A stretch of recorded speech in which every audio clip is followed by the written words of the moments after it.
Most Volkswagen owners are quietly using their car's best features the wrong way, and nothing ever warns them. There is no light on the dash for a habit that is slowly cooking a clutch pack, glazing a set of brakes, or wearing an engine before it's time, so owners keep doing it for years without ever feeling that anything is wrong. The good news is that everyone is free to fix the moment you understand it. So we are counting down 10 Volkswagen features owners commonly use the wrong way, and exactly how to use each one properly, ending on the single most damaging habit of all. Let us start at number 10. Number 10. Cleaning the screen and interior with the wrong things. This is the one that quietly ruins the inside of nice cars, and almost nobody realizes they are doing it. The central touchscreen and the digital cockpit wear a delicate anti-glare and anti-fingerprint coating, and the moment you attack them with a household glass cleaner and a paper towel, you begin stripping that coating away, leaving permanent cloudy smears that no polish will ever bring back.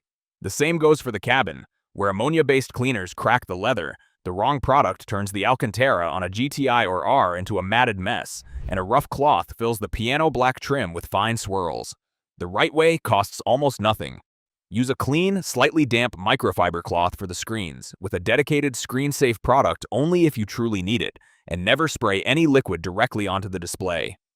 Use proper leather and interior cleaners on the seats and trim, brush Alcantara gently with a soft brush rather than scrubbing it, and keep separate clean cloths for glass and for surfaces so you never drag grit across a delicate panel.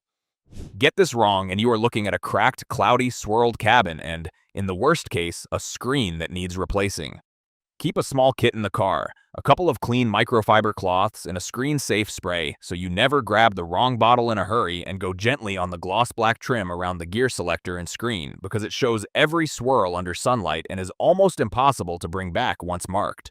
Get it right and the interior still looks showroom fresh 10 years from now. Number 9. Living in sport mode every single day. This is the habit keen owners fall into the moment they discover how much sharper the car feels, and in normal driving it is genuinely working against the car. Sport mode holds lower gears, raises the engine speed, sharpens the throttle to a hair trigger, and on a DSG car it tells that dual-clutch gearbox to behave aggressively, holding revs and slipping its clutches harder at low speed. Run that in stop-start traffic all day, every day, and you are pouring unnecessary heat into the gearbox and burning noticeably more fuel, all for a sharpness you cannot even use while crawling along at 30. It also makes the car jerky and tiring to drive smoothly in town, because it is constantly poised to leap rather than glide. The right way is simple. Leave the car in its normal or comfort mode for commuting and traffic, where it is smoother, calmer, cooler, and far more economical, and save sport for the open, flowing road where it actually belongs. Better still, set up an individual profile that keeps the sharper throttle you enjoy while leaving the gearbox and the suspension in their relaxed settings, so you get the response you like without making the transmission and your fuel bill pay for it mile after mile. Used that way, sport mode becomes a treat for the right road rather than a slow, invisible tax on every single journey. Think of the drive modes as tools for specific jobs, not a single right answer, because the very setting that makes the car feel alive on a flowing road makes it tiring, thirsty, and hot in a car park. And matching the mode to the moment is how owners keep these cars sweet for years. Number 8. Treating launch control as a party trick. On a GTI, GTD, or R with the DSG gearbox, launch control is one of the most thrilling things the car can do, and that is exactly why it gets abused. Owners discover the brutal, head-snapping getaway and then perform it again and again to impress passengers, often from cold, sometimes several times in an afternoon. Every one of those launches sends a colossal shock load through the clutches, the mounts, the drive shafts, and the whole drivetrain, and the dual-clutch gearbox is only rated for a finite number of these maximum effort starts across its entire life. Doing them when the engine and the gearbox oil are still cold multiplies the wear dramatically, and it is exactly how owners turn a party trick into a premature clutch or mechatronic repair that costs serious money. The right way is to treat launch control as the rare, special occasion feature it was designed to be. Make sure the car is fully warmed up. Make sure you genuinely have the space and the grip, and then use it sparingly, for the experience, not as a habit to show off. Done occasionally and warm, it is a wonderful, durable party piece the car will happily perform for years. Done constantly and cold, it quietly eats the single most expensive component in the car, and the damage never shows up until the day something finally lets go. A good test is to ask whether this launch is for the drive or for an audience, because used as the rare, deliberate thrill it was built to be, It stays reliable for years, rather than one impressive getaway followed by a clutch you can feel slipping. Number 7. Leaving auto stop start to fend for itself in the wrong moments. The automatic stop-start system that switches the engine off at a standstill is there to save fuel and emissions, and in steady, warm traffic, it does its job perfectly well. The trouble is leaving it to operate in exactly the situations it handles worst. Every restart loads the starter and battery and briefly runs the engine before oil pressure builds, which matters far more on a cold engine, or when you are shuffling into a tight space and it cuts out and fires back up every few seconds. The right way is to take control of it. When the engine is stone cold, or when you are maneuvering at low speed, simply press the stop-start button to switch it off until conditions suit it, then let it work normally on a warm engine in steady traffic where it genuinely saves you fuel. It is not that the system is bad, it is that blindly leaving it on in every situation puts needless wear cycles on the engine, the starter, and the battery at exactly the times they are least able to take them. It also relies on the right battery, an absorbed glass mat type coated to the car, so a tired or wrongly fitted one makes the whole system behave strangely, and switching it off when conditions are wrong turns it back into a genuine help rather than a quiet source of wear. Number 6. Leaving the adaptive chassis in its firmest setting because you think firm is always better. If your Volkswagen has the adaptive chassis control system, it gives you a slider or a set of modes between a comfortable setting and a much firmer sport setting, and a huge number of owners simply leave it in that firm sport mode permanently, convinced that stiffer must always mean better and faster. On a smooth billiard table road it can help, but on a real, broken, bumpy British road the opposite is true. A suspension that is too firm for the surface skips and crashes over the imperfections. The tires lose proper contact with the road, and you actually end up with less grip, a worse ride, and more wear hammered into the dampers and the chassis, all while believing you are driving the car as intended. The right way is to let the road decide. On a poor or bumpy surface, leave it in the comfort setting, which keeps the tires pressed into the road and gives you both a better ride and, genuinely, more grip. Save the firm sport setting for smooth, fast roads and track days, where the extra body control it adds actually pays off.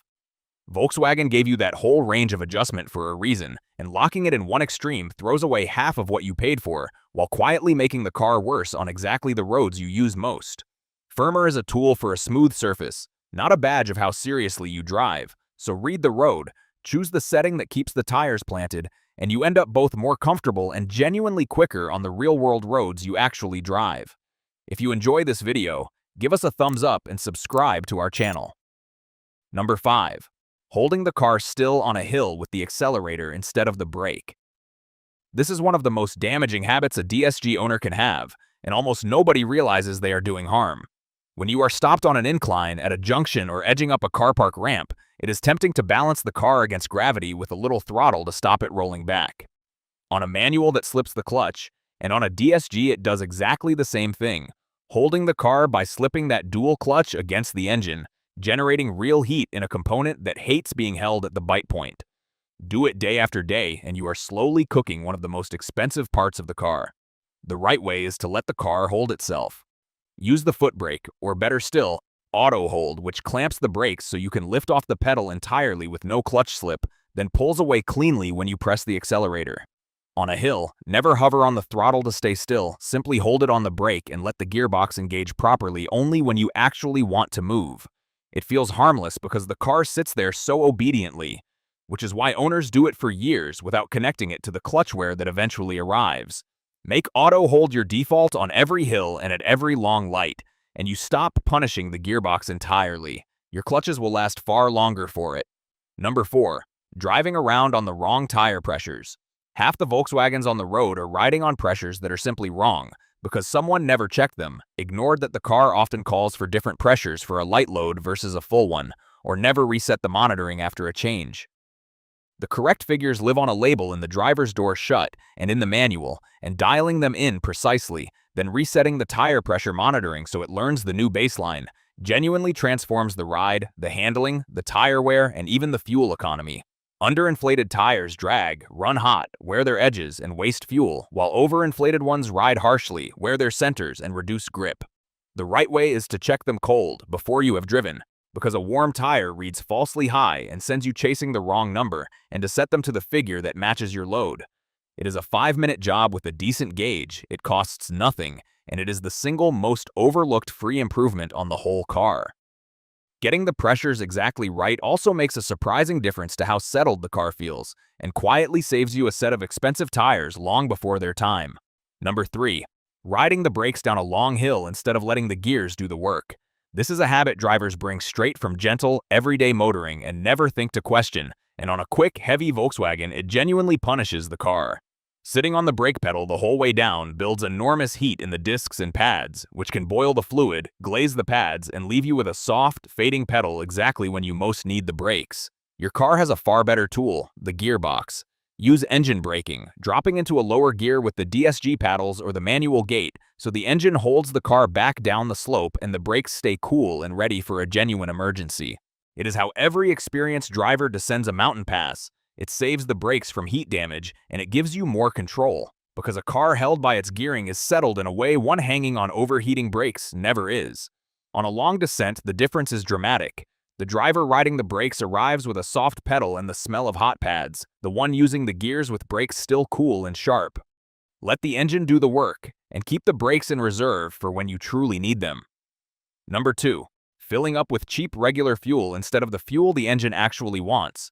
It feels like a harmless way to save a few pennies a liter, and on most modern turbocharged Volkswagen engines, it is quietly costing you power, economy, and long-term health on every single mile.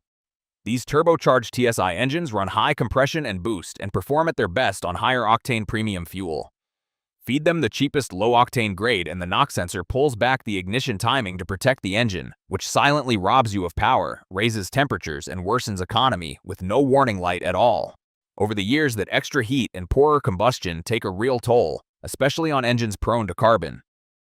The right way is to use the grade Volkswagen recommends for your engine. Ideally, a good top-tier branded fuel whose detergent additives also help keep the injectors and intake clean. The handful of pennies you save with the cheap stuff is a false economy because you hand back the power you paid for, you burn more fuel to do the same work, and you quietly add years of unnecessary heat and deposits to an engine that deserves far better care than that. Make the recommended grade your default and treat the cheap stuff as a rare emergency. And on the direct injection engines, an occasional injector cleaner adds another layer of protection against the carbon these turbo engines are prone to for the price of a coffee. Number 1. Driving the engine hard before it is properly warm. After everything else on this list, the single most damaging habit of all, and the one that costs absolutely nothing to fix, is how you treat the engine in its first few minutes. When a Volkswagen has sat overnight, the oil has drained down and what remains is thick and slow to circulate. So for those first miles, the moving parts are at their most vulnerable, working with the thinnest possible film of protection. Owners who jump in and immediately work the engine hard while everything is stone cold are dragging metal across metal and loading a cold turbo before its oil is flowing. And over years, that is how engines and turbos wear out long before their time. Yet there is no warning, because the car feels perfectly willing to revers. The right way is patience for a few minutes. After a cold start, pull away gently and keep the revs sensible, well below the exciting range, until the temperature gauge lifts off cold and the oil has warmed and circulated. Only then do you ask the engine for everything it has. And after a hard run, especially on a turbo car, let it idle a short moment before switching off, so the oil carries heat out of the turbo rather than baking onto its bearings.